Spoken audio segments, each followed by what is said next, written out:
Todos sabemos que en la historia de la humanidad, la barbarie y la sangre derramada fueron las protagonistas en muchas ocasiones, ya sea en la Santa Inquisición, el Imperio Nazi, guerras, colonizaciones, entre muchas más.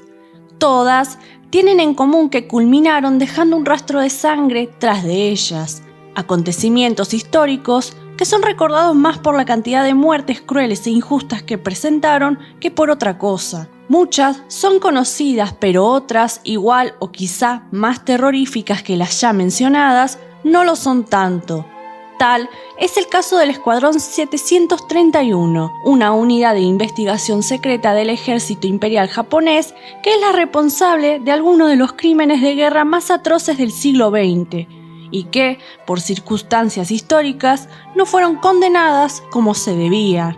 Los orígenes de esta unidad hay que situarlos en el contexto de la expansión del Japón imperial en el continente asiático durante los años 30 y que no concluyó hasta el fin de la Segunda Guerra Mundial en 1945.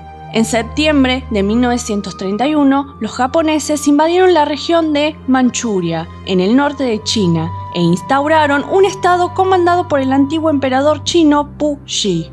Los historiadores calculan que más de 10 millones de chinos fueron movilizados por el ejército imperial japonés para hacer trabajos forzados en unas condiciones infrahumanas, por no hablar de los distintos episodios de matanzas indiscriminadas contra civiles, una vez estalló la Segunda Guerra Sino-Japonesa en 1937 y la Guerra Mundial 2 años después.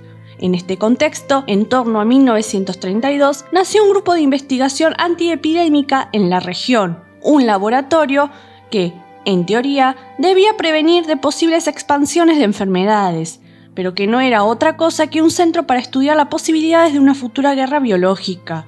Al frente se situó Shiro Ishii, un médico del ejército que promovió entre los altos mandos la idoneidad de esta modalidad de guerra. Shiro Ishii fue el cerebro de toda la operación que se consideraría como una de las más crueles de la historia. Fue el responsable de la creación y desarrollo de un ambicioso programa de investigación de armas biológicas y químicas, apodado el Mengele japonés, considerado como uno de los seres más despiadados y crueles de la historia de la humanidad. Este nació en 1892 y se licenció en medicina en la Universidad Imperial de Tokio, y poco después se enroló en el ejército. Su afición al cultivo de bacterias y sus ideas sobre las armas biológicas impresionaban a sus superiores, hasta tal punto que en torno a 1927 realizó una gira por Europa y Estados Unidos para investigar el desarrollo de la guerra biológica desde la Primera Guerra Mundial. Estos estudios eran muy valiosos para sus futuros experimentos terroríficos. Ishii puso manos a la obra e impulsó la construcción de un primer campo de prisioneros a unos 100 kilómetros al sur de la ciudad de Harbin. Tras sufrir varios sabotajes, la unidad decidió trasladarse a otra localidad, también cercana a la misma ciudad, donde dispuso de unas instalaciones mayores y más modernas. El complejo ocupaba nada menos que unos 6 kilómetros cuadrados y constaba de unos 150 edificios, en los que estaban prisiones, laboratorios, fábricas y almacenes y salas donde se instalaban enormes calderas para producir todo tipo de agentes químicos. El Escuadrón 731 operó activamente entre 1932 y 1945, años en los que realizó todo tipo de experimentos con seres humanos, en los que incluían hombres, mujeres, embarazadas, ancianos, niños e incluso recién nacidos. Realmente no discriminaban a la hora de elegir a sus conejillos de indias. Las víctimas fueron llamados Maruta, que significa tronco en japonés, y que también daba nombre a todo el proyecto.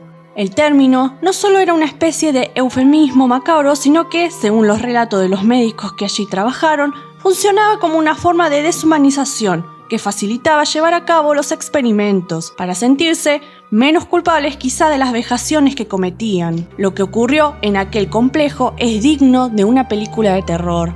Haciéndoles creer que se trataba de una vacuna, a los prisioneros se les inyectó todo tipo de enfermedades para investigar sus efectos. Por ejemplo, la peste, el cólera, el tifus, la tuberculosis, la disentería o la viruela. Además, se les infestó con pulgas transmisoras de la peste para investigar las posibilidades de una guerra bacteriológica. También se obligó a prisioneros masculinos y femeninos a mantener relaciones para estudiar los efectos de enfermedades de transmisión sexual, tales como la sífilis o la gonorrea. Pero las atrocidades no se quedaron ahí. Los médicos comandados por Ishii practicaban vivisecciones a los prisioneros sin ponerles anestesia, es decir, los diseccionaban vivos, con el objetivo de infectarles enfermedades y poder comprobar los efectos en vida en un cuerpo humano. También realizaron amputaciones de extremidades, así como cirugías para extraer órganos, cuando estos aún estaban vivos. Otras pruebas aberrantes fueron el uso de armas sobre prisioneros tales como granadas o lanzallamas. Incluso hombres y mujeres fueron atados a cruces de madera como blancos para bombas de gérmenes y armas químicas. Se calcula que entre 3.000 y 12.000 personas fueron víctimas de estos crueles experimentos. A medida que la guerra avanzaba y el presupuesto crecía, el escuadrón contó con la ayuda de otras unidades diseminadas por los distintos territorios que controlaba Japón. Grandes ciudades como Changchun, Nankín, Cantón o la misma Pekín contaron con sus propios escuadrones. La unidad 100, situada en Changchun, investigó el uso de enfermedades para usar contra los caballos soviéticos y chinos, mientras que la unidad 1855, instalada en la capital china, colaboró con la 731 en las investigaciones sobre el uso de la peste bubónica. También hubo unidades en Singapur e incluso brigadas especiales e itinerantes cuyo alcance aún no se ha investigado lo suficiente. Estos test de laboratorio sirvieron más adelante para usos a gran escala. Ishii consideró que las armas biológicas ya estaban preparadas para ser aplicadas en una guerra real, y así lo hizo, sobre varias ciudades chinas. A partir de 1942, aviones nipones esparcieron los virus y bacterias preparados en los distintos escuadrones y las cifras de víctimas fatales que los historiadores estiman son escalofriantes, entre 200.000 y 500.000 personas. Los métodos eran variados. Se lanzaron bombas de bacilos y pulgas para esparcir la peste, pero también se contaminaron cultivos y embalses, e incluso se repartió entre los civiles ropa y comida infectada. Resulta difícil saber a cuántas personas afectaron las epidemias, pero créanme que fueron miles las que padecieron estos experimentos atroces. La pesadilla acabó en 1945 con el fin de la guerra. Con la invasión soviética de Manchuria, los miembros del escuadrón trataron de borrar todo rastro de sus actividades en el complejo de Harbin. Ejecutaron a los últimos prisioneros, intentaron destruir las instalaciones sin éxito e incluso soltaron ratas y pulgas infectadas. Miles de personas murieron en la legión a causa de esta última represalia. La historia que sigue al final del escuadrón es la de una triste inmunidad.